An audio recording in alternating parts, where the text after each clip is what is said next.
Welcome to the Jamodi podcast. We are all surrounded by amazing coaches and leaders.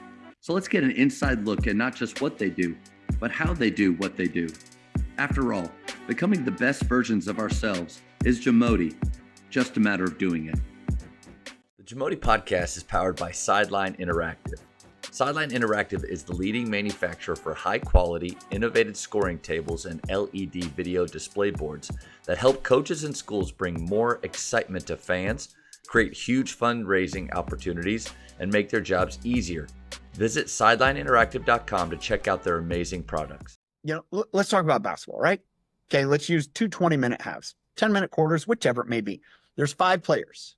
There's 200 minutes a game that get played. 200 minutes. So you got 10 guys, right? Well, on average, if everyone plays the same, they play 20 minutes. Okay, well, you're going to have some people injuries. You're going to have some people in foul trouble. You're going to have some people. There's going to be this natural ebb and flow. There is never going to be a game ever where every single player plays 20 minutes. Right.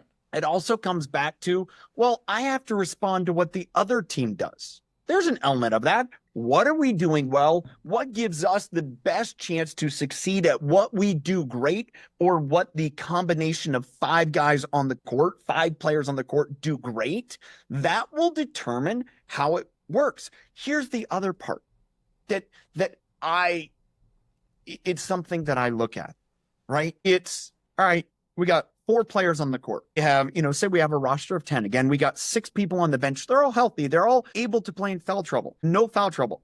Well, who's the one that goes in? Is it the one that hasn't played the least minutes? Is it the one that maybe plays the most minutes? Is it someone who I just need to get them in? Or is it, hey, I'm going to play the person that makes the other 4 better? And maybe that is the solution. Maybe there's a couple options. Well, where are we at in the game? Oh, it's 3 minutes before half. Oh, I know that what my starting lineup is coming in the third quarter. I'm going to play, Henry, because I know Henry will do a great job in there. Henry will go in and work hard, but Henry going in there means that Peter gets to sit on the bench a little bit longer. That's what makes sense. And I also know Henry going in with the other 4 combination of guys, he's not going to get upset and beat up and then all of a sudden not show up for me in the second half because his confidence is in the tank. Yeah. And to me, those are things that as I've coached and whenever I coach whatever sport, that's something I'm always thinking about, because to me, that's how you develop players in a team. And it comes back to the whole development piece. And I had this conversation with a friend of mine this morning. There's a scoreboard for a reason. And if you aren't trying to win as you're developing, then you're not developing, because part of developing is a winning mindset. And a winning mindset is we can accomplish anything. Because here's the difference. Say we have a team and say we don't want to win, or maybe we don't want to score, you get to a point, it's like, oh, we can't score 100 points and, outscore the other team. Like my son's middle school basketball team, 7th grader, they played 4 of the 5 guys starters had played AAU together for years. First game, they're up 17-0 before the other team gets the ball across half court. That's tough. Well, it just is what it is. It was they didn't have many athletes, and this was a team that knew how to play, and they played well, and they played fast. And it's like, that's their style. They ended up winning 94-9. And in the entire second half, they, played a half-court offense. They were fast break. They slowed down half-court because they worked on it. Great. But at some point, it's like, are you going to say you can no longer play the game and work at what you do best because you're afraid of how the other team feels? It's like, no, I still have to do me, because that's part of development. And there's a scoreboard. And guess what? When we get through life and we get to a point where if there's no accountability, there's no scoreboard, everyone just plays, or 20 minutes, right? Well, what happens when you go to your job and you don't show up? Do we accept that, oh, he didn't show up today, but I'm going to keep paying him because, everyone gets their 20 minutes? Or is it they show up and they don't do what they're supposed to do, and, they can't get fired because we have to keep them a job? Well, that's what spills into that mentality and thinking that's okay. Right. And that's not fair to everyone else. And so when you have a scoreboard, You need to develop to play to win the game, because that's why you keep score. That's the game. But here's the other piece. And this is what I often experienced and think about in regards to develop, being incubator, not incinerator. Because too often when we're so focused on winning, we will burn people out.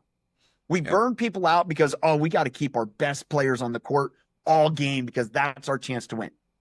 Well, no, that may work for one game or maybe a couple games, but eventually they're going to get broke down. They're going to get tired. They're going to get whatever. Or the other players that you're going to need at some point are like, I don't even need to show up because I'm never going to get playing time. The coach doesn't even look at me. That's an incinerator system. And guess what? That doesn't work. But if you're an incubator and you say, hey, I'm going to help you develop, I'm going to help you get better because we need everyone at every point, because I don't know when someone's going to get injured, but I need to also have that mentality of I need to give it my all to grow. And that happens the same in work. Is if you're constantly telling people what to do and telling people what to do, you're just going to burn them out. As opposed to the best thing that can happen. Imagine you're at a, even in our current college basketball landscape, would you rather hold people flat and say, well, I don't want to develop them so much because they may leave Abilene Christian and go to Texas, and then I lost them. So I want to kind of hold them because you know what? I need to keep all my guys here. Good, but not too good. Yeah, because if they're too good, they're just going to jump in the portal and they're gone. Right. Well, just there was actually a conversation I had with, we were talking about a college football kicker. There was a Miami of Ohio. The kicker ended up leaving to go to Alabama. And the coach was so upset. He's like, Alabama, they took our player. It's like, really, dude? You're not doing yourself any favors. Oh, you had such a good kicker that you developed a kicker that he could go then kick at Alabama and be a top tier college football? Great. Let me go develop another one. Hey, let me send another one to Ohio State. Let me be that coach that develops players so good that the other coaches are coming to me and say, hey, Matt, you did such a good job developing these guys. Why don't you come join my staff? Hey, why don't you do such a good job developing that all of a sudden now you're hired as the coach there? Because let's think about being an incubator rather than just holding people back and incinerating them and thinking that's how we're going to have more success. That's how we're going to make an impact. That's how we're going to make a difference. I love that idea of incubator versus incinerator. Never heard that before. Definitely going to borrow it. Yeah, you can use it.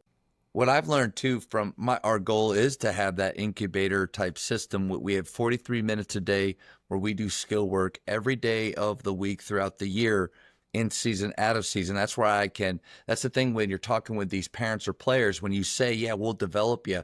Will you? Really? Yeah. Show me the time. Like, show me where you're going to do that throughout the day. What does that mean? Yeah. What's developing? Is developing is like, hey, here's a sheet, go do these 6 exercises? Or is it a personal development where it's like, all right, you need to work on your ball handling. You need to work on, whatever those things. Maybe you need to work on your explosiveness. Yeah. Again, to me, that's a whole part of the dynamic that is the difference between just mailing it in or doing it. Yeah. Playing coach is what somebody told me. Are you playing coach or are you really a coach? And I like that.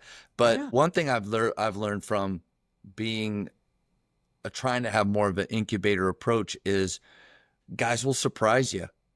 Players will surprise you when you need. And there's a year where the plan that I had, and that's one thing too. If you're whatever business you're in, you can start the year with a plan. You just better know that thing's going to look different. It's not going to ever look the way that you started. And there's a time where we have a group of 5 on the floor, and I looked over at my assistant. I thought, never did I dream that this group of 5 would be out there. But you said it. People get sick. People get injured. Things happen in life. There's grades. There's all this stuff. So, but if you are developing and training, and we want them to have this confidence that borderlines insanity. Or one of the best compliments I ever got from an opposing parent was, your guys all shoot with so much courage. I'm like, that's it. You nailed it, ma'am. But they surprise you. And one of the best examples of courage in coaching is this summer Olympic team with Steve Kerr. You mentioned his name before, but him and that staff had the courage, the confidence, the stones, whatever you want to say, to not play guys that are all-star millionaires. Jason Tatum just won the championship, and he is incredible, and he did not play. Joel Embiid, a former MVP, had one game where he didn't play, one game where he played a lot. It was all about the matchups. And I'm sure, even though in social media, everybody wanted to just throw darts and throw flames at Kerr for what he's doing, I'm sure they had. Do we really think that Kerr just said, oh, yeah, hey, I didn't tell him he wasn't going to play? No, those were conversations. Tatum had to choose, okay, I'm going to be a professional here, or I'm going to quit or pout. Thankfully, he chose the right thing. Same with Embiid. And they won a gold medal because that was what was most important. If they can do it at that stage, golly, at Grapevine Faith Christian School, I can choose. But here's what that takes.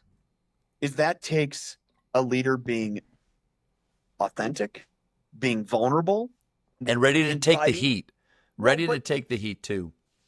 Yeah, but I'm thinking about as the team first, he's got to have a vision. And the only way they buy into that is if he's done enough to connect with them and he's casting a vision that they can understand and say, I want to be a part of that.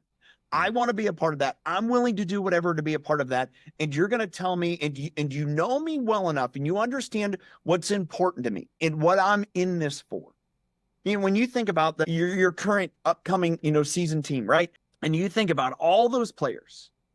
Well, there's a handful of them that are like, man, I am playing because I either have the ability or I want to play somewhere beyond high school, right? You have those players. And then you have the players that are like, man, I just want to be a part of this team because I love what it's about and I want to contribute and I'm willing to do whatever. And then there's the other ones that are like, hey, I'm here because my buddies are here, right? That's what you're going to have. And that, I don't think that's a far stretch. But if all of a sudden you go to the kid who has all the ability to be a shooting guard, right? They have the ability to go to a Division I team and to be a two, to maybe even be a point guard, right? Just think about your Saint. And you tell them, hey, I know that's what you want.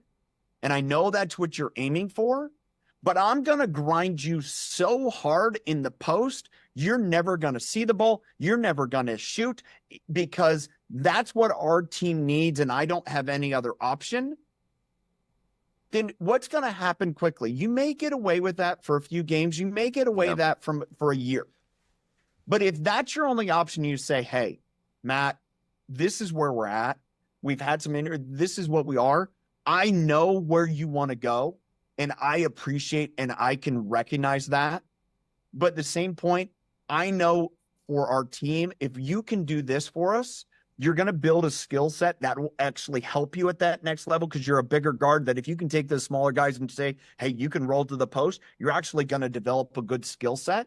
If you approach that in that way, then he'll probably buy in. But if you say, hey, you're our post, I'm like, coach, I'm a guard. Like, I want to be a guard, and I have the ability to play at that next level, and you're telling me I'm dumping you in the post, and no one's ever going to be able to see you play at that level, then that's not you being a good coach.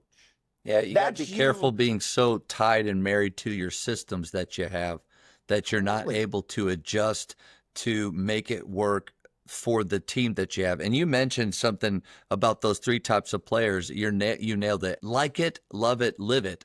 Like, that's really when we come down to it. That's the guys we have on our team. There's a couple teams in DFW, they maybe have a lot of love it and live it guys, but typically you have majority are like it's, or sorry, maybe love it's. You have a few that just like it and a few that live it. But you have a lot of guys in the middle. Part of the art of it is knowing that, knowing their stories and knowing their aspirations. Knowing that it's going to evolve. Yep. I see this. I know your son plays soccer. My son played soccer for a long time. I coached soccer for a long time. And soccer is one of those U.S. sports, I think more so than basketball, but probably close with basketball. You find a lot of you either live it or you're dead to me. AAU is classic in our area for this. You either live it or you're dead to me. Yeah. Like my youngest son is a basketball player, played years of AU and gets into that tweener, 7th, 8th grade, 8th grade going to high school. And it's either you live it or you're dead to me. And that's what I've seen. And I don't know if it's the same in your area. It is absolutely disgusting because you see good players who have yet to hit their athletic prime, who have yet to really grow. They aren't those early developers in middle school. And which is who everybody gravitates to, but there's a lot of, not numbers, but show that a lot of times the ones that start and have all that attention early on end up kind of, I hate to say burning out, but yeah. But they do. Yeah. I mean, my 16-year-old son is an example of that. Played soccer, played at a very high level, got to play at an academy in Spain. Wow. And his last real foray was actually at Nationals in Dallas a couple years ago. And, he was willing to do whatever, put in any work. He's growing like crazy. He grew 8 inches in 2 years. And his coach got to a point and he's like, I don't want to play college soccer. It's like, I don't want to play college soccer. I want to be a kicker. And he's a really good kicker. And he the coach was like, you're dead to me. He's still on the team, still going to nationals. And the coach pretty much treated him, because he wanted to play a different sport, had an aspiration of a different sport, that you're dead to me.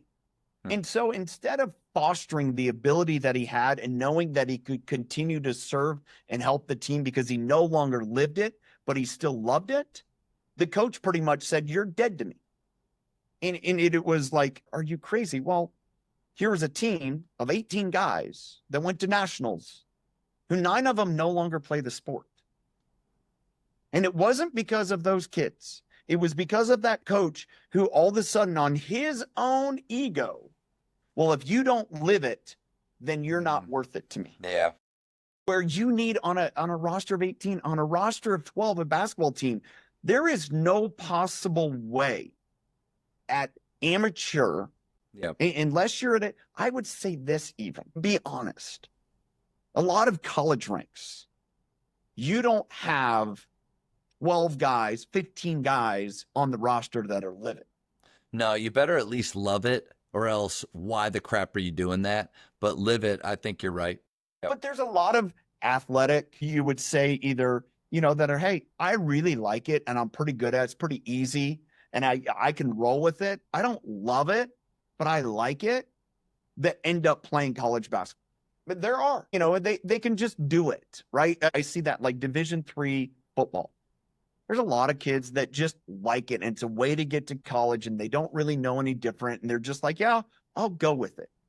I mean, there's professional athletes that, go through that. I'm amazing at it. I like it. I see it in football, right? That, the guys that play for a couple of years and they're like, I'm out, but I made my pension. I just didn't love it.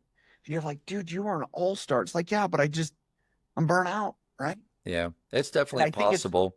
It's so important for leaders to spend time to recognize that and accept that. And the thing that I think, coming back to, if they like it, foster it, and maybe they'll love it. Because if they like it and you drive them away, they're going to hate it. But if you foster it, they could possibly love it. And at the same point, if they love it and you foster it, they could possibly live it. But if you make them miserable, they're never going to live it, because they have too many options. And coming back to the world we're in today, like, I can go do something else. Thank you for checking out today's episode. Please take a moment to subscribe to this podcast, share it with your fellow coaches, and find us on social media for what's coming up next on the Jamodi podcast. It's just a matter of doing it.